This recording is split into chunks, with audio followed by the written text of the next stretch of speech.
बिस्मिल्लाहिर्रहमानिर्रहीम। Welcome to the show. मैं हूं आपका मेज़बान रियाज गुल। नाजरीन, every Thursday on Venus TV 8 to 9 PM मैं लेके आता हूं legal show UK law with Riyaz Gul. नाजरीन, अगर आपको या आपके किसी अजीज़ को immigration law, family law, conveyancing, litigation, personal claim या किसी भी लॉ से मुतल्लक आपको एडवाइस चाहिए या अपडेट चाहिए तो आप हमें कॉल करके अपना सवाल पूछ सकते हैं। लेकिन इसके साथ साथ हमारा ईमेल एड्रेस आपको उसकी भी जाना शुरू हो जाएगा। अगर आपको डिटेल के साथ या कोई कॉन्फिडेंशियल एडवाइस चाहिए तो आप मुझे ईमेल भी कर सकते हैं। मैं कोशिश करूँगा आपकी ज़्यादा से ज़्यादा मदद कर सकूँ। तो बढ़ते हैं आज की फर्स्ट कॉल की तरफ। जी फरमाइए। अस्सलाम वालेकुम। वालेकुम अस्सलाम। जी असल में मैंने अप्लाई किया था अपनी मिसेज के साथ, उनके पास है डिस्क्रिप्शन लीव 3 साल की। ठीक। तो एक बेटी भी है मेरी छोटी 4 साल की, तो उसके बिहाफ पे मैंने अप्लाई किया था। उन्होंने मुझे रिफ्यूज कर दिया था ना। उन्होंने कहा था कि आपकी मिसेज के पास इंडेफिनेट लीव टू रिमेन नहीं और आपकी बच्ची ब्रिटिश नहीं, इस वजह से आप जो है ना आपको नहीं बनता अभी। ठीक। तो फिर अभी दोबारा रिकंसिडरेशन के लिए डाला था, तो अभी उन्होंने एक प्री एक्शन प्रोटोकॉल का जो है वो रिफ्यूज करके भेजा है। ठीक। तो उसके बाद फिर उन्होंने साथ एक फॉर्म भी भेजा है। कुछ देर बाद, कुछ दिनों बाद एक और लेटर आया जिसमें एक फॉर्म है जिसमें IS-15A और IS-76 जो उन्होंने कहा है कि फिल करके हमें भेजें। तो प्लीज आप इसके लिए मुझे बता दें कि ये कितना हेल्पफुल है और मुझे और आगे क्या करना चाहिए। ठीक, आपकी कॉल का शुक्रिया। आपने अप्लाई किया कि उसके डिपेंडेंट बनना जो ऑलरेडी डिस्क्रिप्शन लीव पे है। इसका जो आपकी मिसेस को वीज़ा मिला है उनको भी out of the immigration rules, उनके सर्कमस्टांसेस या उनके हालात की वजह से उसको वीज़ा मिला है। इसलिए अगर किसी को खुद डिस्क्रिप्शन लीव मिले तो उसके डिपेंडेंट के लिए वीज़ा अप्लाई करना में वो दुश्वारी आती है, वो प्रॉब्लम पैदा करते हैं। और कोई ऐसी, जब तक कोई ऐसी कोई ख़ास रीज़न ना हो।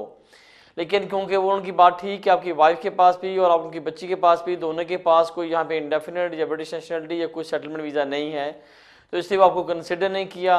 आप लोगों ने उसको प्री एक्शन प्रोटोकॉल कर दिया, वो उन्होंने रिफ्यूज़ कर दिया। लेकिन द फैक्ट ये है कि अगर आपके केस को रिफ्यूज़ हुए हों और उसके बाद आप प्री एक्शन प्रोटोकॉल में जाएँ, लेकिन आपने अगर जुडिशियल रिव्यू करना है तो आपके पास 3 माह होते हैं, आपका वो प्री एक्शन प्रोटोकॉल एक्सेप्ट हो या रिफ्यूज़ हो। लेकिन जिस दिन से आपका केस रिफ्यूज़ हुआ था उसे 90 डेज़ के अंदर अंदर आपके पास राइट है कि आप जुडिशियल रिव्यू या अपर ट्राइब्यूनल में जाके अपना केस फाइट कर सकें। आप चेक करें, अपने सोलिसिटर से बात करें कि वो क्या आगे केस को लेके जाना चाह रहे हैं या नहीं, या क्या रीजंस है, या किसी सोलिसिटर को मिलें ताकि वो आपको एडवाइस कर सकें। आपकी कॉल का शुक्रिया। बढ़ते हैं नेक्स्ट कॉल की तरफ। जी फरमाइए। अस्सलाम वालेकुम मलिक साहब। वालेकुम अस्सलाम। भाई मेरा सवाल थोड़ा सा लंबा है, प्लीज मुझे ये समझा देना आप प्लीज। ठीक। अच्छा, मैं 2007 में आया था इधर और मैंने लास्ट ईयर पोलिश नेशनल से शादी की थी, ठीक है, इस्लामी शादी। और मैंने केस अप्लाई किया था और उन्होंने ना मेरा रिफ्यूज कर दिया था और मेरा फिर मैंने ना अपील, मुझे राइट ऑफ अपील दिया था मैं फर्स्ट टाइम में। ठीक। मेरी अपील चल रही थी और मैंने शादी जो है रजिस्टर करने की स्कॉटलैंड में कोशिश की, उन्होंने मुझे अरेस्ट कर लिया था उधर से। वो बोलते हैं कि जेन्युइन रिलेशन नहीं है और होम ऑफिस ने भी ये ऑब्जेक्शन लगाया था कि ये रिलेशन जेन्युइन नहीं है, ये ड्यूरेबल रिलेशन नहीं है। तो मेरी जब मुझे उधर से पकड़ा, मुझे उन्होंने फिर बेल के ऊपर छोड़ दिया था तकरीबन 13-14 दिन बाद। लास्ट वीक मेरी 2-3 वीक पहले मेरी कोर्ट हेयरिंग थी और उन्होंने मुझे बोला था कि 2 वीक बाद हम आपको विद इन 2 वीक के अंदर आपको हम इसका डिसीजन देंगे। वो मैं आपसे ये पूछना चाहता हूँ, मेरा सवाल ये है कि क्या वो मुझे कितना टाइम लगाएंगे और क्या ये मुझे वीजा देंगे, क्योंकि उनके पास ऐसा कोई प्रूफ नहीं था जो वो शोका से ड्यूरेबल रिलेशन है नहीं है। और ऐसा कोई आपका सवाल मुझे समझ आ गया। आप आंसर सुने टीवी पे। आपका केस अप्लाई किया, रिफ्यूज़ हो गया, कोर्ट में गए, हियरिंग हुई, 2 वीक पहले हियरिंग हुई है। अब वो किसी वक्त भी जो जज है वो अपनी डिटर्मिनेशन, जिसको जज डिसीजन बोलते हैं, वो आपको मिल जाएगा। आपको या आपके सोलिसिटर को इन राइटिंग में वो इन्फॉर्म कर देंगे। हमेशा कोर्ट में जब जो डिसीजन आते हैं वो डिपेंड करता है कि जो इंटरव्यू किया गया था आपसे या आपकी मिसेज से, या होम ऑफिस ने जो क्वेश्चन पुट किए थे आपसे, जो क्रॉस एग्जामिनेशन हुई है उसमें आपके आंसर क्या थे। अगर पहले किसी बात पे वो मुतमिन थे या नहीं थे, जो आपके सोलिसिटर ने या आपके बैरिस्टर ने जो सबमिशन दी हैं, जो उसने अपनी फाइंडिंग दी कि मैं ये कहता हूँ कि मेरा जो क्लाइंट है उसका रिलेशनशिप जेन्युइन है, उसके खिलाफ ये प्रूफ्स हैं, उसके अगेंस्ट ऐसे ही होम ऑफिस ने जो ऑब्जेक्शन लगाए, अगर तो वो आपने वहाँ पे उसको एड्रेस कर दिया, जस्टिफाई कर दिया और आपके दोनों के बयान या दोनों की स्टेटमेंट सेम थी, मुझे लगता है कि आपको वीज़ा मिल जाएगा। लेकिन अगेन अब वेट करें, क्योंकि 2 वीक हो गए हैं, होपफुली 2 वीक के अंदर कोई ना कोई डिसीजन आ जाएगा। मेरा ख्याल कोई गेस करना मेरे लिए शायद मुश्किल होगा।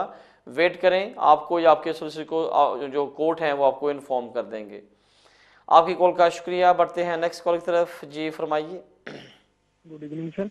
गुड इवनिंग सर मैं स्टूडेंट था और B2 पे मैंने एक्सटेंशन करवाई है 2-3 बार, पर अभी मेरे 10 ईयर पूरे हो चुके हैं सर। और मैंने अभी पेपर दिया था इंग्लिश का, पर B1 नहीं आया इस टाइम।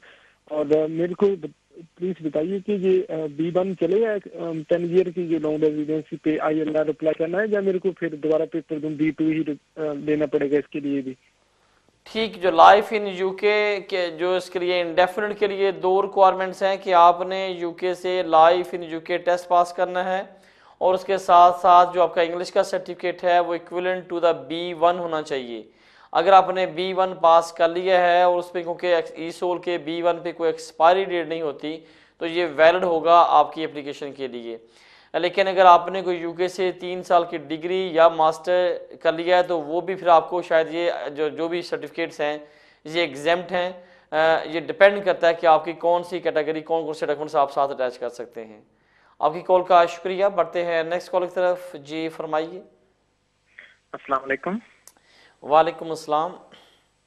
सर मेरे 2 क्वेश्चन हैं। पहला क्वेश्चन तो ये है कि मैं स्टूडेंट वीजे पे हूँ यहाँ पे, और मैंने रिसेंटली जनवरी में अपनी एक्सटेंशन के लिए वीजा अप्लाई किया था, स्टूडेंट जनरल स्टूडेंट का ही, लेकिन वो वीजा जनरल ग्राउंड्स पे उन्होंने रिफ्यूज कर दिया था और अपील का राइट मुझे मिला था। तो मैंने राइट ऑफ अपील वो एक्सेप्ट किया और उस पर मैं गया कोर्ट में, ओरल हियरिंग थी बैरिस्टर के साथ, तो वो अपील मेरी उन्होंने अलाउ कर दी थी और मुझे वो लेटर मिल गया था और कोर्ट ने वो जो रिवार्ड का बोला था वो भी होम ऑफिस ने मुझे 140 पाउंड दे दिए थे। ठीक। अब मेरा सिचुएशन ये है कि जो कॉलेज था जिसके साथ मैंने वो एडमिशन लिया था वो कॉलेज रिवोक हो गया था इस अपील के दौरान।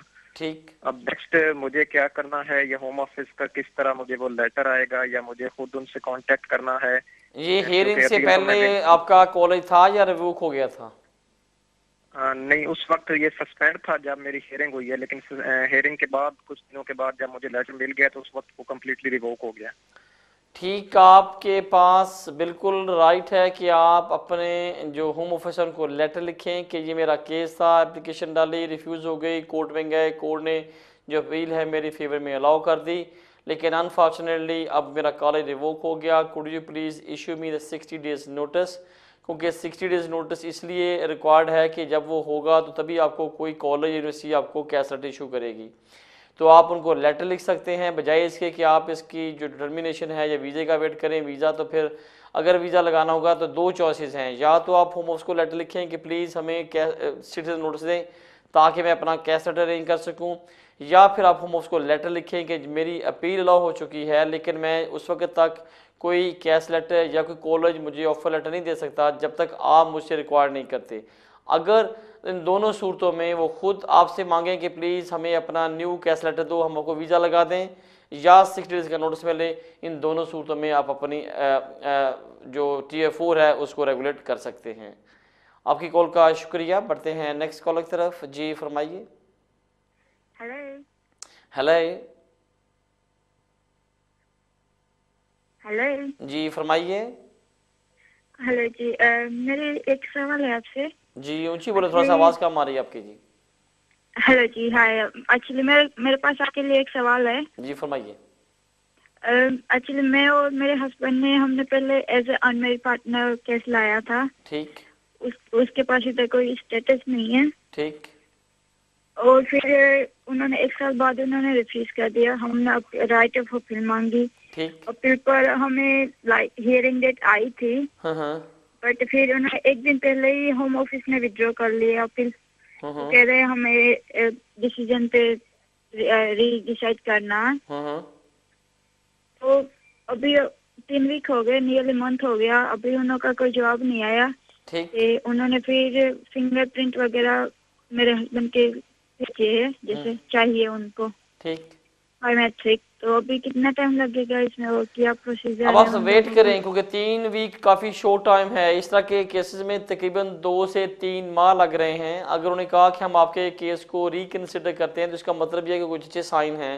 शायद उनको लगे कि आपके जो हालात हैं इसके मुताबिक आपको वीज़ा देना चाहिए, या जो आपने क्लेम किया वो स्ट्रॉन्ग है, जो रीज़न दी है उसको वो एक्सेप्ट कर रहे हैं। दो कि आपके हस्बैंड के पास वीज़ा नहीं है, लेकिन इसके बावजूद उनके ख्याल में शायद ये लगा हो कि अब इसको अंडर द डिस्कशन लीव या FP जो फैमिली रूट्स हैं, किसी कैटेगरी में जो आपने क्लेम किया होगा उस पर शायद वो आपको वीज़ा देने के लिए रिकन्सिडर कर रहे हैं। अब आप वेट करें, किसी वक्त भी 2 से 3 माह के अंदर को डिसीजन दे देंगे। आपकी कॉल का शुक्रिया। बढ़ते हैं नेक्स्ट कॉल की तरफ। जी फरमाइए। जी अस्सलाम वालेकुम जी रियाज साहब। वालेकुम अस्सलाम।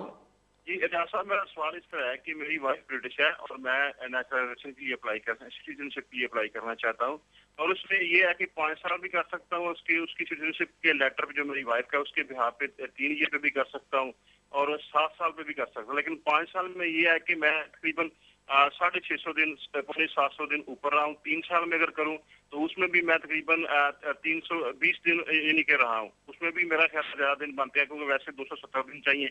लेकिन 7 साल की कैटेगरी में जाऊँ तो वो नेक्स्ट यानी कि ईयर मई में पूरा कर रहा हूँ। तो मैं उसमें ये हुआ कि 3 साल की अगर करूं तो उसमें ये था कि मैं यहाँ कैसन करी लंदन में एक है उसकी तरफ से मैं अपने मुल्क पाकिस्तान गया था और वहाँ रहा, यानी कि मेरे पास उसका लेटर भी है और पे स्लिप भी है।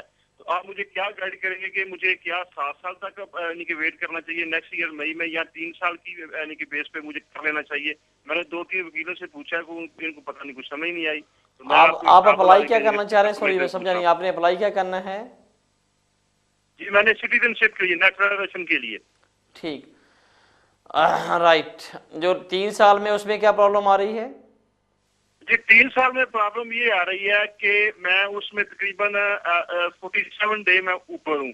अगर मैं अपनी वाइफ के सिटीजनशिप लेटर लेके अप्लाई करूँ, उसके बिहाफ पे करूँ, तो फिर उसमें मुझे यानी कि 270 दिन या मेरा ख्याल है 300 दिन रजिस्ट्रेशन का है, लेकिन उसमें भी मेरे 317 दिन बनते हैं, उसमें भी ज्यादा दिन है। लेकिन उसमें ये मुझे एडवांटेज है कि मैं जिस कंपनी में कैश एंड कैरी में काम कर रहा था उन्होंने मुझे भेजा था पाकिस्तान और मैं वहाँ तकरीबन 1.5 माह रह के आया हूँ। वही पीरियड ऊपर है, वो मेरे पास पे स्लिप भी है, उनका लेटर भी है। तो अगर मैं वो सेंड करूँ या बेहतर है कि अगले महीने में 7 साल हो रहे हैं तो 7 साल में मेरा ख्याल है जितने दिन मर्जी ऊपर हो जाए, ये आप प्लीज मुझे गाइड कर दें, मुझे क्या करना चाहिए? और जो अपने लास्ट ईयर में कितने दिन गुजारे हैं वहाँ पे अब्रॉड आपने? जी लास्ट ईयर में मैंने ज्यादा दिन नहीं गुजारे, मैं उसमें पीरियड पूरा कर रहा हूँ। ठीक, आपकी कॉल का शुक्रिया। देखें यहाँ पे टेक्निकल बात है कि अगर आप यहाँ के प्रोबेशन पीरियड या जो भी टाइम है उसमें यहाँ पे जॉब कर रहे हैं और आपकी एम्प्लॉयमेंट या आपका इंस्टीट्यूट जिसको यूनिवर्सिटी या कॉलेज बोलते हैं, अगर आपको किसी वो प्रोजेक्ट पे भेजते हैं तो वो जो टाइम है वो कंसिडर होता है। लेकिन जो वो टाइम जो बार टाइम है वो सिर्फ है कि अगर आप वहाँ पे फैमिली विजिट करने जाते हैं या किसी और पर्पज़ के लिए जाते हैं तो उसको हमेशा वो काउंट करते हैं। अब दोनों सूरतों में अगर तो आप अपने एम्प्लॉयर आपको ये इस्टेब्लिश करता है कि आपको उन्होंने किसी पर्पज़ के लिए या उनका कोई टास्क के लिए या कोई चीज़ असाइन की थी उसके लिए भेजा था, तो यस आप इसको इस्टेब्लिश करते हुए लेटर लेके साथ अप्लाई कर दें तो ये भी ठीक है। लेकिन अगर आप कहते हैं कि अब 7 साल पे आपके जो डे वाला इशू है वो ख़त्म हो रहा है, क्योंकि 6 माह साल अगर अगले साल अप्लाई कर लें ताकि आपकी ये ना हो कि आप अपनी फ़ीस करें और उसके बाद रीज़न कि जो कैश एंड कैरी है या कोई किस्म का जो स्मॉल या मीडियम टाइप के जो बिजनेसेस हैं इसकी वो इतनी ऑथेंटिसिटी कंसिडर नहीं करते। अगर आप किसी यूनिवर्सिटी में पढ़ते होते, कोई डेजिटेशन के लिए जाते या किसी प्रोजेक्ट के लिए जाते तो शायद एक्सेप्ट होता, या किसी मल्टीनेशनल कंपनी के लिए जाते तो यस ये एक्सेप्ट है कि आपका यहाँ पे भी ऑफिस है, आपका अब्रॉड भी है, आप किसी टास्क पे गए हो। लेकिन जो सिर्फ सिंगल यूनिट बिजनेस हैं उनके लिए मेरा मकसद हिट करना कोई कैश एंड कैरी नहीं है। लेकिन अगर आप स्मॉल बिजनेस या कोई एक यूनिट है जिसका कोई वहाँ पे कोई सब ऑफिस नहीं है, कोई वहाँ पे सब सिस्टर ब्रांच नहीं है, तो इसमें थोड़ा सा कॉम्प्लिकेशन हो सकती है।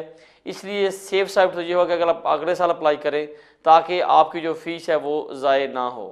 आपकी कॉल का शुक्रिया। बढ़ते हैं नेक्स्ट कॉल की तरफ। जी फरमाइए। हेलो अस्सलाम वालेकुम। वालेकुम अस्सलाम। जी रियाज साहब, मलिक बात कर रहा हूँ मैनचेस्टर से। जी मलिक साहब। जनाब यानी इस तरह है कि मुझे ऑल टुगेदर 3.5 साल हो गए हैं। मैंने असाइलम क्लेम किया विद फैमिली हूँ मैं इस कंट्री में। ठीक। और मुझे जो फर्स्ट रिफ्यूजल का जवाब आया था वो तकरीबन 2.5 साल बाद आया था। ऑल टुगेदर 3.5 साल हो गए हैं और 2.5 साल बाद ये जवाब आया था रिफ्यूजल का, फर्स्ट ठीक रिफ्यूजल आया है। ठीक। तो उसके बाद उन्होंने मुझे राइट ऑफ अपील नहीं दिया क्योंकि द केस वाज अनफाउंडेड। ठीक है, तो मैं उसके बाद जेआर में नहीं गया हूँ। तो कुछ अरसे के बाद मैंने उनको मजीद फर्दर एविडेंस प्रोवाइड किए थे। ठीक है जी, तो उसका जवाब भी उन्होंने आफ्टर 1 मंथ जो। अब आपका सवाल क्या है जी? जी अब आपका सवाल क्या है भाई? सवाल ये है कि क्या अब मुझे मजीद फर्दर एविडेंस प्रोवाइड करने चाहिए या मुझे जेआर ही जाना चाहिए? उन्होंने आपसे फर्दर एविडेंस मांगी है कि नहीं? नहीं, उन्होंने कुछ नहीं मांगा। उन्होंने तो मुझे राइट ऑफ अपील भी दिया, अनफाउंडेड केस किया हुआ मुझे। ठीक। फर्दर सबमिशन उस वक्त करते हैं जब वो आपसे एविडेंस जब वो मांग रहे हों। अगर उन्हें आपके केस को वहाँ पे रिजेक्ट कर दिया, डॉक्यूमेंट्स वापस दे दिए, एक्सेप्ट ही नहीं किया, तो फिर तो मेरे ख्याल में कि वो जो फर्दर या तो फ्रेश क्लेम हो सकेगा या आप उसको कुछ कोर्ट में जाकर चैलेंज कर सकते हैं। इसलिए आपके लिए बेस्ट होगा कि किसी सोर्स को मिले, दिखाएं कि आपके पास एविडेंस कौन सी है। क्या जो लास्ट आपके डॉक्यूमेंट्स प्रोवाइड किए थे उसके बाद कोई ऐसे मटेरियल जो चेंजेस आई है या नहीं आई? अगर तो आपने कोई ऐसे डॉक्यूमेंट्स देने हैं या कोई अपनी स्टेटमेंट देनी है, शायद वो तो वर्थ नहीं करेगा। लेकिन अगर आप समझते हैं कोई ऐसा डॉक्यूमेंट्री एविडेंस है, कोई मटेरियलिस्टिक कोई चेंजेस आई है जिससे आपके केस को काफ़ी सारा डिफरेंस आएगा, चेंज आएगा, तो यस आप एक फ्रेश क्लेम कर सकते हैं। वरना आप मेरे ख्याल में किसी स्टूडेंट्स को मिलें, डिस्कस करें ताकि वो आपको प्रॉपर एडवाइस कर सकें। आपकी कॉल का शुक्रिया। बढ़ते हैं नेक्स्ट कॉल की तरफ। जी फरमाइए। जी फरमाइए। अस्सलाम वालेकुम। वालेकुम अस्सलाम। इजाज साहब, मैंने आपसे ये पूछना है कि तकरीबन 6 वीक्स हो गए हैं मेरी अपील अलाउ हुई है। ठीक।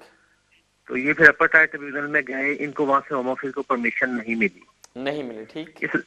इस बात को 6 वीक्स हो गए हैं तो अभी तक कोई स्टेटस का कुछ पता नहीं है, कब भेजेंगे। तो जरा बताएं तफसील में कि इससे कैसे जान छुड़ाई जाए। जान छुड़ाने वाली बात नहीं है। अपील आपकी फेवर में अलाउ हो गई, होम ऑफिस वालों ने चैलेंज किया, उनको रिफ्यूज़ कर दिया। उनके पास सिर्फ 5 दिन होते हैं, 5 वर्किंग डेज, जो कि टोटल 7 डे बनते हैं। अगर उन्होंने कुछ नहीं किया तो अब आपके पास जो आपका जो इनिशियल जो फर्स्ट ऑफ डिसीजन था वही उस पर ही एप्लीकेशन होगी। अब आप वेट करें। लोअर कोर्ट जो है जो होम ऑफिस वाले ऑटोमेटिकली आपसे कॉन्टैक्ट करेंगे कि आपका अपील अलाउ हो गई थी। अब आपका अगर पासपोर्ट आपके पास है तो आपसे मांग लेंगे, अगर नहीं है उनके पास है तो उस पर वीज़ा लगा के आपको भेज देंगे। लेकिन नॉर्मली इस केस में 3 से 4 माह लग रहे हैं। यू विल बी लकी कि आपको 2 माह में मिल जाए, लेकिन 6 वीक जैसे आपने बोला कि हो गए हैं, तो तकरीबन आजकल 3 से 4 माह तक वो वीज़ा लगा के भेज रहे हैं या आपको लेटर लिखते हैं कि प्लीज़ पासपोर्ट सबमिट करें और फ्रेश फ़ोटोग्राफ्स, ताकि हम आपका जो वीज़ा है वो आपको इंडोर्स कर सकें। अब आप वेट करें, खुद ही होकर आपको कॉन्टैक्ट करेंगे। अगर 3 से 4 माह तक कोई रिस्पॉन्ड ना आए फिर आप उनको चेस कर सकते हैं, लेटर लिखें, ईमेल करें, फ़ोन करें, ताकि आपको वीज़ा मिल सके। आपकी कॉल का शुक्रिया। बढ़ते हैं नेक्स्ट कॉल की तरफ। जी फरमाइए। अस्सलाम वालेकुम जी। वालेकुम अस्सलाम। आपसे पता करना था कि अगर कोई शख्स जो है वो स्पाउस वीजा के ऊपर आया हो, उसको 1 साल हो गया यहाँ पर आए हुए, तो उसने 1.5 ईयर के बाद वो दोबारा अप्लाई करेगा स्पाउस वीजा की जो एक्सटेंशन होती है फॉर अनदर 2.5 ईयर्स। हाँ जी। उस वक्त उसको क्या क्या डॉक्यूमेंट्स चाहिए होते हैं? अगर स्पेशली एक चीज पूछनी थी कि वो अगर वो शख्स किराए पे रह रहा है तो क्या उसको वो लैंडलॉर्ड के पेपर चाहिए होगा कि मुझे लैंडलॉर्ड के जो उनका कॉन्ट्रैक्ट होता है, या कि उनको कोई बिल्स वगैरह चाहिए होंगे उसकी वाइफ के नाम पे।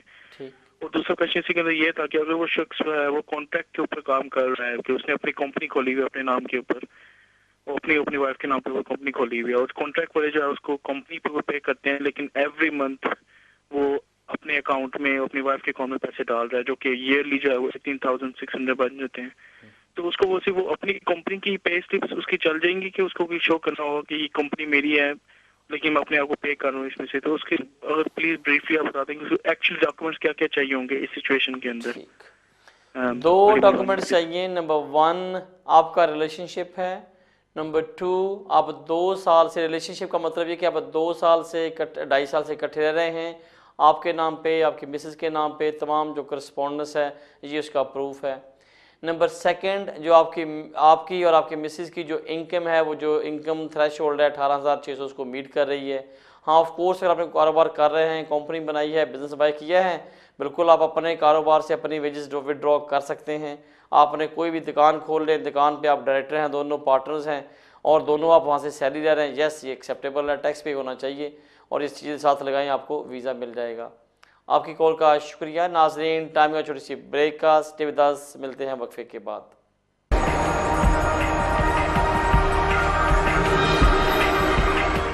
Welcome back after the break. नाज़रीन बढ़ते हैं फर्स्ट कॉल की तरफ। जी फरमाइए। जनाब सत श्री अकाल जी। जी सत श्री अकाल जी। भाई अपने जिदा कोई कानून है जिदा यूरोपियन पासपोर्ट पे? ਕਿਹੜਾ ਕਾਨੂੰਨ ਜੀ? ਜਿਹਦਾ ਮੇਰਾ ਭਤੀਜਾ ਇੱਥੇ ਆ ਉਹਦਾ ਕੇਸ ਲੱਗ ਸਾਰਾ ਬਲੱਡ ਰੈਸ਼ਨ ਤੇ। ਆਪਣੇ ਕੋਲ ਆਪਣਾ ਕੀ ਪਾਸਪੋਰਟ ਹੈ? ਕਿਹੜਾ ਪਾਸਪੋਰਟ ਆਪਣੇ ਕੋਲ ਜੀ? ਮੇਰੇ ਕੋਲ ਯੂਰਪੀਅਨ ਆ। ਅੱਛਾ, ਜਿਹੜਾ ਭਤੀਜਾ ਵਾ ਉਹ ਇੱਥੇ ਕੀ ਕਰਦਾ, ਉਹਦਾ ਕੀ ਸਟੇਟਸ ਆ? ਉਹ ਸਟੱਡੀ ਬੇਸ ਤੇ ਆਇਆ ਹੋਇਆ। ਠੀਕ। ਜਿਹੜੇ ਬੰਦੇ ਯੂਰਪੀਅਨ ਨੈਸ਼ਨਲ ਆ, अगर वो इतने इंग्लैंड च रह रहे हैं तो हाँ वो अपने एक्सटेंडेड फैमिली मैंबर ਨੂੰ ਅਪਲਾਈ ਕਰ ਸਕਦੇ ਆ, ਲੇਕਿਨ ਐਸਟੈਬਲਿਸ਼ ਕਰਨਾ ਪੈਂਦਾ ਤੁਹਾਨੂੰ ਕਿ ਤੁਸੀਂ ਇਹਨੂੰ ਸਪੋਰਟ ਕਰਦੇ ਹੋ, ਫਾਈਨਾਂਸ਼ਲੀ ਇਹ ਤੁਹਾਡੇ ਤੇ ਰਿਲਾਈ ਕਰਦਾ ਵਾ ਔਰ ਤੁਹਾਡੇ ਇੱਕ ਤੁਹਾਡਾ ਸੋਰਸ ਆਫ ਇਨਕਮ ਆ, ਤੁਹਾਡੀ ਕਮਾਈ ਜਿਹੜੀ ਚੰਗੀ ਆ, ਤੁਸੀਂ ਉਹਨੂੰ ਸਪੋਰਟ ਕਰ ਸਕਦੇ ਆ ਔਰ ਤੁਸੀਂ ਉਹਨੂੰ ਅਕੋਮੋਡੇਟ ਕਰ ਸਕਦੇ ਆ, ਆਪਣੇ ਘਰ 'ਚ ਰੱਖ ਸਕਦੇ ਆ। ਇਹ तमाम ਚੀਜ਼ਾਂ ਅਗਰ ਐਸਟੈਬਲਿਸ਼ ਕਰੋ ਤੇ ਜਿਹੜਾ ਯੂਰਪੀਅਨ ਨੈਸ਼ਨਲ ਯੂਕੇ 'ਚ ਰਹਿੰਦਿਆਂ ਹੋਇਆਂ ਆਪਣੇ TT ਰਾਈਟ ਨੂੰ ਐਕਸੈਸ ਕਰ ਰਿਹਾ ਹੋਵੇ, वो अपने एक्सटेंडेड फैमिली वास्ते अप्लाई स्पॉन्सर कर सकता। ये वास्ते बेहतर है कि सिस्टम को चले जाओ, उन तमाम डॉक्यूमेंट्स दिखाओ और दिखाओ कि किद्दां एस्टैबलिश करते हो कि तुहाडे ते डिपेंड करता क्या आप ਉਹਦੀ फीस पे की सी कॉलेज की, आप तो इंडिया से उत्थे भी सपोर्ट करते थे, हुण इत्थे भी सपोर्ट करते हैं, तो सारे डॉक्यूमेंट्स ला के आप ਉਹਦਾ वीज़ा अप्लाई कर सकते हैं। थोड़ी कॉल का शुक्रिया। बढ़ते हैं नेक्स्ट कॉल की तरफ। जी फरमाइए। अस्सलाम वालेकुम सर, मैंने दोबारा कॉल की है, पहले भी बात हुई थी लेकिन वो एक आंसर मिला तो कॉल ड्रॉप हो गई थी, मेरा एक सवाल रह गया था। वालेकुम अस्सलाम।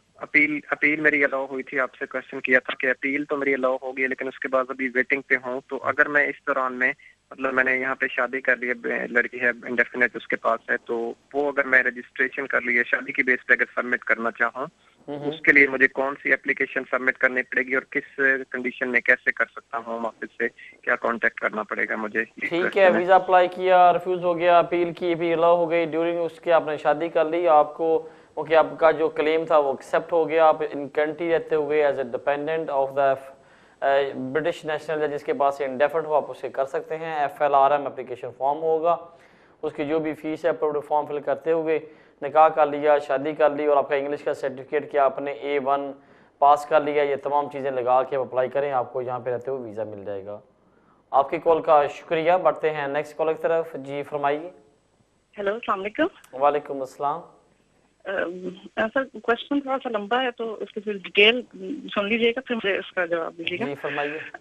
मेरे हस्बैंड आए थे तकरीबन 2000 में, तो तकरीबन उनको अब 14 साल होने वाले हैं। तो उस दिन उन्होंने अपना केस वगैरह किया लेकिन रिफ्यूज हो गया। फिर 2008 में मैं आई अपनी बेटी के साथ, तो उसके बाद मेरे वकील ने मेरा सेपरेट किया, उनका सेपरेट किया, तो फिर भी हमारा रिफ्यूज हो गया। तो फिर हमारे वकील ने हम दोनों का क्लाइंट भेजा, तो उन्होंने दोबारा तीसरी मरतबा फिर रिफ्यूज किया और उन्होंने कहा कि डिसीजन मेरे हस्बैंड का दिया उन्होंने। तो उन्होंने कहा कि अगर आप समझते हैं कि हमारा डिसीजन गलत है तो आप फर्दर सबमिशन में अपनी सब जो है वो जमा करवाएं। तो हम लिवरपूल जाके सारा कुछ हमने अपना जमा करवाया, जो कुछ भी हमारे पास रिकॉर्ड था सारा पुराना शुरू से लेकर अब तक, तो वो हम सारा हमने जमा करवा दिया। तो उसके बाद ये था कि अब तक हमारा कोई इसका वो डिसीजन नहीं हुआ, वो लेगेसी में उन्होंने दिया। तो इसके इसी दौरान जो हमारे ये मेरे 2 बेटे भी पैदा हुए, तो उसका जो कुछ रिकॉर्ड था हम सारा उनको भेजते रहे। तो लास्ट टाइम उन्होंने हमें कहा कि अब हमें कोई आप डॉक्यूमेंट ना भेजें, अगर हमें जरूरत होगी तो हम आपसे मंगवा लेंगे। तो इसी तरह हमारा केस अभी तक चल रहा है। फिर इस दौरान हमने सेक्शन 4 भी लिया, उन्होंने हमें बर्मिंघम में भेज दिया, घर दिया और ये जो सब। तो अब लास्ट वीक उन्होंने हमें भेजा, हमारे वकील को फोन किया है, उनसे कहा कि इनकी वो 4 दिन उन्होंने मंगवाई फिर से स्कूल के बच्चों के सर्टिफिकेट, स्कूल बच्चे जाते हैं GP के, और जो दोनों पार्टनर्स जो रिलेशन है। अब आपके कितने बच्चे हैं? 3 बच्चे हैं। 4 जो है वो अपनी फॉर किया था, तो ये हमने सारा कुछ भेज दिया उनको। तो अब वकील ने हमसे कहा कि आपका डिसीजन अच्छा ही होगा, अच्छे की उम्मीद रखें। ओके, तो आपके बच्चे कितने हैं मैडम? क्या हो सकता है? मैडम आप सुन नहीं रही शायद आपने में, आपके बच्चे कितने हैं? मेरे 3 बच्चे। और बच्चे तीनों यहाँ पैदा हुए हैं? 2 बेटे यहाँ पे पैदा हुए हैं, एक बेटी को मैं साथ लेके आई थी। और 2008 में आप यहाँ पे आए थे, ठीक? जी। और मेरे हस्बैंड काफी अर्से से, तकरीबन 14 साल होने वाले हैं उनको। ठीक। और जो बच्चा यहाँ पैदा हुआ उसकी एज क्या है, जो पहले बड़ा वाला? जी, जो बड़ा बच्चा यहाँ पैदा हुआ उसकी एज क्या है? वो इस वक्त 4 साल का। ठीक, आपकी कॉल का शुक्रिया। मेरा ख्याल है वो आपके केस को कंसिडर कर रहे हैं। अब क्योंकि 1 वीक पहले उनसे आपको डॉक्यूमेंट्स मांगे कि डॉक्टर का लेटर, स्कूल के लेटर और बच्चों की प्रोग्रेस, और जो आपके पास कुछ और चीज़ें हैं आप हमें सबमिट करें। 2 के लॉ 7 साल की रिकॉर्ड करता है, लेकिन क्योंकि आपके साथ बच्चा भी था जब 2008 में आई थी, तो अब आपको 6 साल ऑलमोस्ट हो चुके हैं। अच्छा है, बिल्कुल आपके वकील ने सही कहा, आप अच्छे की उम्मीद रखें, वेट करें, क्योंकि 1 वीक पहले उन्होंने डॉक्यूमेंट्स मांगे हैं, तो इसका मतलब कि वो आपके जो केस को वो कंसिडर कर रहे हैं, इन प्रोग्रेस है, तो वेट करें। होपफुली मैं भी ये आपको लिए विश करता हूँ, दुआ करता हूँ कि आपके लिए अच्छा ही रिजल्ट आना चाहिए। आपकी कॉल का शुक्रिया। बढ़ते हैं नेक्स्ट कॉल की तरफ। जी फरमाइए। हेलो, अस्सलाम वालेकुम। वालेकुम अस्सलाम। जी सर, मैंने तकरीबन, मेरी फैमिली है, 2 बच्चे, मेरे तकरीबन 1 साल से असाइलम किया हुआ है, तो उसका जवाब अभी तक कोई नहीं आया। तकरीबन 5-6 महीने पहले हमने उनको लेटर भेजा था कि अभी तक आपने कोई जवाब नहीं दिया। हाँ। तो उन्होंने कहा था हम एज सुन एज पॉसिबल आपको रिस्पॉन्स करेंगे, लेकिन जो है उन्होंने फिर उसके बाद भी कोई रिस्पॉन्स नहीं दिया। ठीक। तो ये पूछना था कि क्या इसके क्या चांसेस है, और दूसरा ये पूछना था कि ये जो असाइलम वाले होते हैं इनको काम की परमिशन कैसे मिलती है, उसकी तरीकाकार अगर बता दें। ठीक, जो आपका फर्स्ट क्वेश्चन 6 माह पहले लेटर लिखा था, मेरे ख्याल में आपको दोबारा फिर लेटर लिखना चाहिए, या उनको कॉल करना चाहिए, फ़ोन करना चाहिए, जो भी आप समझने मुनासिब, आप अपने वकील से कहने रिक्वेस्ट के प्लीज़ वो उनको चीज़ अप करें। जो सेकंड क्वेश्चन था कि अगर किसी बंदे का असाइलम अप्लाई किया हो, असाइलम पेंडिंग हो और उसका 1 साल तक कोई डिसीजन ना आए, तो फिर आपके पास राइट है कि आप उनको लेटर लिख के काम की परमिशन मांग सकते हैं।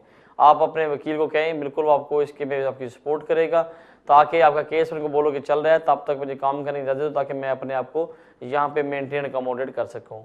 आपकी कॉल का शुक्रिया। बढ़ते हैं नेक्स्ट कॉल की तरफ। जी फरमाइए।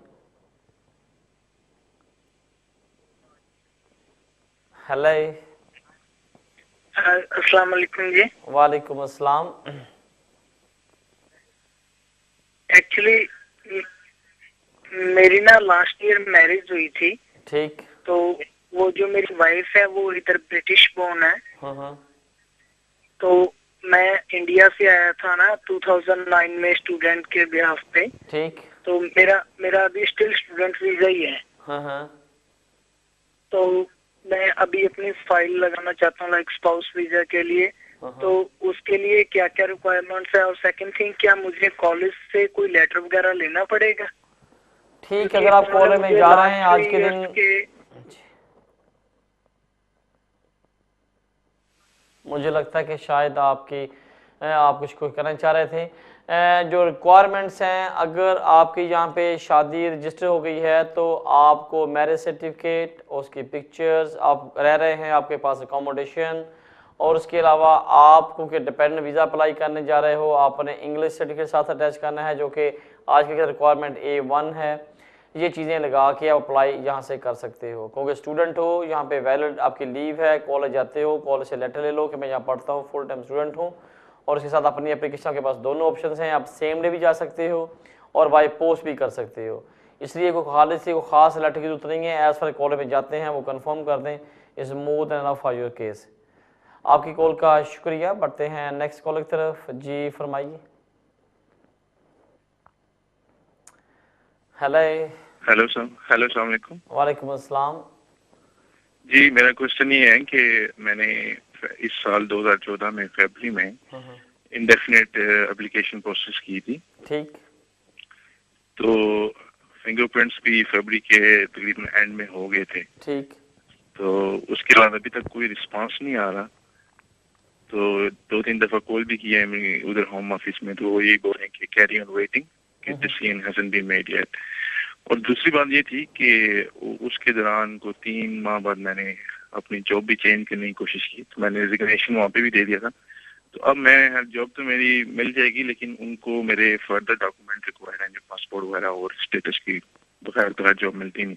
तो इसके लिए कुछ पूछना था कि कितना टाइम वो लगा लेंगे इसमें, या मुझे कुछ और कुछ मतलब कोई लेटर आप उनको सिर्फ चेज कर सकते हैं लेटर के साथ, मेल के साथ, या उनको फ़ोन कर लें, क्योंकि आपने बोला शायद 2 माह हुए हैं, पेंडिंग पड़ा है, 2-3 माह हुए हैं।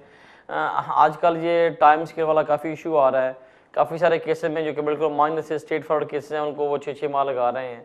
लेकिन होम ऑफिस ये क्लेम कर रहा है कि हम जो सारे केसेस हैं 80% या 90% केसेस विद इन 2 मंथ्स या 1 मंथ रिजॉल्व कर रहे हैं। उसके बाद जो 5% बचते हैं वो शायद 4 माह लग रहे हैं, 6 माह लग रहे हैं, या उससे भी ज़्यादा लग रहे हैं। लेकिन अब ये आइडेंटिफाई करना कि कौन से 5% हैं, ये तो अनफॉर्चुनेटली मेरे पास कोई पैरामीटर्स नहीं है। लेकिन काफ़ी सारे केसेस में ये देखने में आ रहा है कि वो काफ़ी उसको ऊपर लॉन्ग हो रहे हैं, उनको डिसीजन में 6-6 माह लग रहे हैं। और इवन खुद मेरे अपने एक क्लाइंट का जनवरी में मैंने लास्ट पेशा बोला था कि उसकी अपील हुई है, अभी अब सितंबर आ गया, एंड अगेन लेटर लिखे जा रहे हैं, फ़ोन किए जा रहे हैं। बस वेट करें, आप कंसिडर करें। जब अपील अलाउ हो गई है उसमें कंसिडर करने वाली कौन सी बात है। Just put the endorse the visa, आप उसको भेजें और फ़ारग करें। लेकिन भैया वेट करें, क्योंकि आई डू अंडरस्टैंड कि आपके हालात परेशानी है, लेकिन कॉल करें, चेज करें जितना कर सकते हैं। आपकी कॉल का शुक्रिया। बढ़ते हैं नेक्स्ट कॉल की तरफ। जी फरमाइए। वालेकुम अस्सलाम। हाँ जी, मैंने ये पूछना था कि मैंने स्टूडेंट वीज़ा अप्लाई किया था जनवरी 2014 में।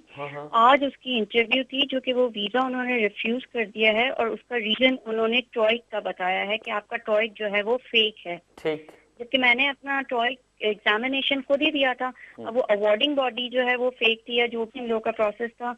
तो आई मीन अब वो इस बेस पे उन्होंने मुझे 3 वीक्स का बताया है कि आप 3 वीक्स में जो है वो यूके लीव करो, और दिस थर्सडे मुझे अपना टिकट शो करना है। अब और उन्होंने मुझे इस अपील का भी कोई राइट नहीं दिया। उन्होंने कहा कि आप इंडिया जाके अपील कर सकते हो। तो कोई ऐसा सॉल्यूशन है कि जिससे मतलब मैं यहीं पे रह के कर सकूं। मैं आई थी यहाँ पे 2011 में। उसके बाद जो है मैंने लेवल 6 किया, लेवल 7 किया, फिर MBA यहाँ से किया, और अभी मैंने दोबारा जो कॉलेज में एडमिशन लेने के लिए लंदन कॉलेज में एडमिशन लेने के लिए अप्लाई किया था, और वो मैंने जनवरी में किया था, तो वो वीज़ा रिफ्यूज हो गया। ठीक। देखिए ये टोइक वाला स्कैम काफ़ी ये पब्लिश हुआ है, काफ़ी सारे लोग इसमें विक्टिम हुए हैं। लेकिन आपने खुद एग्ज़ाम दिया, अगर वो वार्डिंग बॉडी या कॉलेज इसमें रिकॉग्नाइज नहीं था, वो जो लेजिटिमेट नहीं था, दिस नॉट योर फॉल्ट। आप बिल्कुल इसको चैलेंज करें, उनको बोलें कि मेरा जो भी इंटरव्यू है आप इंटरव्यू चेक कर लें, मेरा रिकॉर्ड, मेरी तमाम चीज़ें, I was the genuine person who took the exam my self. तो इसमें आपको उसको चैलेंज किया जा सकता है। लेकिन हकीकत ये है कि वो जो भी केस रिफ्यूज़ हो रहा है उसमें राइट अपील नहीं मिल रहा, आप इसको चैलेंज कर सकती हैं। मेरी advice, go to the solicitor, उसे डिस्कस करें, ताकि आपको चैलेंज करने के लिए वो आपको प्रॉपर एडवाइस कर सकें। आपकी कॉल का शुक्रिया। बढ़ते हैं नेक्स्ट कॉल की तरफ। जी फरमाइए। Hello sir, good evening. Good evening. Sir actually मैं 2009 में इस कंट्री में आया इंडिया से, और उसके बाद में मतलब Tier 1 जनरल माइग्रेंट पे आया था। Tier 1 3 इयर्स हो गए, फिर 2 इयर्स फिर एक्सटेंशन किया, और अब लास्ट ईयर मैं और मेरी वाइफ सेपरेट हो गए। तो फिर मैंने चेंज ऑफ सर्कमस्टेंसेस फॉर्म करके मैंने होम ऑफिस में भेज दिया, लेटर लिख के कि this is what the thing has happened now. फिर उसके बाद में लास्ट ईयर जून में वो इंडिया चली गई, और उसके बाद में मतलब अभी मेरा और ड्यूरिंग दैट टाइम मेरा अप्रैल में मेरा सेटलमेंट हो गया, ये दिस ईयर अप्रैल में। अब नेक्स्ट ईयर अप्रैल 2015 में मैं सिटीजनशिप के लिए मैं अप्लाई करना चाहता हूँ। तो मुझे सिर्फ एक चीज का डर है कि अभी क्योंकि मैंने जब फॉर्म पढ़ा सिटीजनशिप के लिए, तो तभी उसमें बताया गया था कि कोई कोर्ट ऐसा कोई क्रिमिनल केस वगैरह ऐसा नहीं होना चाहिए। दो proceeding against proceedings for in laws जो वाइफ वगैरह करती है, that is excluded, but criminal law. तो मुझे ऐसा थोड़ा सा डर है कि क्या वो मेरे लिए ऐसा कोई फॉल्स एलिगेशन वगैरह कुछ कर सकती है, तो उसके लिए मैं किस तरह से प्रोटेक्शन मुझे मिल सकती है। सॉरी, आपने क्या बोला? आपके खिलाफ कोर्ट में क्या हुआ था? सॉरी, आपके खिलाफ कोर्ट से क्या हुआ था जो आपको डरा जिसपे? नहीं नहीं, जैसे मतलब मुझे सिर्फ एक प्रोटेक्शन के लिए मैं क्या कर सकता हूँ, होम ऑफिस को वगैरह कुछ बता सकता हूँ कि इस सिलसिले में कि अगर मेरे पे अगर कोई फॉल्स एलिगेशन आती है तो? ठीक, जब आप सिटीजनशिप के लिए या नेचुरलाइजेशन के लिए अप्लाई करते हैं तो उनमें जो एक पार्ट है कि आपका गुड कैरेक्टर होना चाहिए, इसको इस्टेब्लिश करने के लिए आपको कुछ जो फॉल्स एलिगेशंस हैं उसको जस्टिफिकेशन देने की ज़रूरत नहीं है। एज़ फार एज़ जिन लोगों के ख़िलाफ़ अगर कोई काउंटी कोर्ट जजमेंट हो या क्रिमिनल कन्विक्शंस हो या कोई और ऐसा सीवियर उसका प्रॉब्लम हो तो वो ऑटोमेटिकली रजिस्टर्ड होता है इधर द काउंटी कोर्ट या मजिस्ट्रेट कोर्ट या किसी जगह पे। अगर आपके खिलाफ कोई केस नहीं चला, आपको इसमें वरी होने की ज़रूरत नहीं है। किसी को आपके खिलाफ स्टेटमेंट दी गई है जो फॉल्स है या वो जेन्युइन नहीं है तो आप उस पर वरी करने की ज़रूरत नहीं है। लेकिन आपके पास कोई ऐसी चीज़ नहीं है कि आप अपने आप को प्रोटेक्ट कर लो कि मेरे खिलाफ कोई बंदा कुछ बोले ना, you can't do any things. लेकिन आप अपने को जो कर सकते हैं वो ये है कि आप अपने कैरेक्टर को गुड रखें, कोई आपके खिलाफ किसी किस्म की आपसे कोई मिस्टेक ना हो। इसी तरीके से अगर आपका रोड ट्रैफिक फेंस होता है, काउंटी कोर्ट जजमेंट्स आती हैं, कुछ चीज़ें आती हैं तो ये इफेक्ट करती हैं जो आप अपनी तरफ से फॉल्ट होता है। लेकिन अगर कोई लोग आपके बारे में कुछ करते हैं या स्टेटमेंट देते हैं या वो जेन्युइन एस्टेब्लिश नहीं होती, आपको उसमें कॉल नहीं किया जाता, कोर्ट से क्वेश्चन नहीं होता, वार्निंग नहीं होती, कोई डिसीजन आपके खिलाफ नहीं जाता, तो एलिगेशन इज एलिगेशन जब तक वो प्रूव नहीं होता। आपकी कॉल का शुक्रिया। बढ़ते हैं नेक्स्ट कॉल की तरफ। जी फरमाइए। हेलो, अस्सलाम वालेकुम जी। वालेकुम अस्सलाम। मैंने इंटरफेट के लिए अप्लाई किया हुआ, लॉन्ग रेजिडेंस 10 ईयर्स की बेस। ठीक। 3 माह हो गए। अभी मेरी जो फैमिली है पाकिस्तान से, मेरा बच्चा और वाइफ जो आए उनको वो आए थे अप्रैल 2012 में। उनको जो वीज़ा मिला था पॉइंट बेस्ड सिस्टम टियर 2 की बेस पे मिला था, जो कि अभी एक्सपायर होने वाला है नेक्स्ट वीक। ठीक। अब मुझे पहला क्वेश्चन तो मेरा ये है कि मेरी एक बेटी यहाँ पे पैदा हुई है, तो क्वेश्चन ये है कि उनके लिए अब मैं कौन सा फॉर्म फिलअप करके मतलब करूंगा, क्योंकि ऑलरेडी मैंने किया। मैं ये समझ रहा था कि मैं इंडेफिनिट का डिसीजन आ जाएगा तो फिर उसकी बेस में नहीं, आप इंडेफिनिट के लिए अप्लाई नहीं करते क्योंकि आपने इंडेफिनिट की एप्लीकेशन की है और आपकी मिसेज डायरेक्ट इंडेफिनिट के लिए अप्लाई नहीं करती और ना वो क्वालिफाइड करती हैं, इसलिए उसको आपको डिपेंडेंट ऑफ द FLRM जो कि as a dependent of the indefinite leave to remain apply करना होगा। जो बच्चा यहाँ पैदा हुआ है उसको वीज़ा अप्लाई करने की ज़रूरत नहीं है। अब दोनों चॉइस हैं, या वीज़ा अप्लाई कर दो, जब आपको वीज़ा मिल जाएगा फिर आप उसका डायरेक्ट रजिस्ट्रेशन करवा के नेशनलिटी अप्लाई कर सकते हो पासपोर्ट, या फिर उसका ना अप्लाई करो, मिसेस का अप्लाई कर दो और जब आपको इंडेफिनिट मिलेगा तो ऑटोमेटिक आपकी मिसेस को भी as a dependent of indefinite visa मिल जाएगा। उसके बाद आप अपने बच्चे का यहाँ पे रजिस्ट्रेशन करवा के पासपोर्ट अप्लाई कर सकते हो। आपकी कॉल का शुक्रिया। बढ़ते हैं नेक्स्ट कॉल की तरफ। जी फरमाइए। Hello. जी फरमाइए। Actually, my question is very serious and very complex area. Basically, I'm talking about which is for adoption from Indian country. In adoption from different country, right? Okay, what is your question, my friend? Basically, I would like to, because not me, because my wife as well, we want to adopt from a child from another country, right? Inter-country, and according to, like, I just suppose, as example, we would like to adopt from India or Pakistan. Right. So, what is your question, my friend? Basically, because if we adopt from there, and we would like to bring the child from from India or Pakistan to UK. According to the UK law, they don't recognize the adoption from India or Pakistan.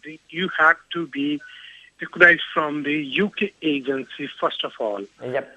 And second thing, we would like to know if we already adopt the child from India or Pakistan, and if we want to bring that child to UK, so what is the possibility or what we can do, and why if the UK government or other kind of okay, how old is the child, my friend? How old is the child?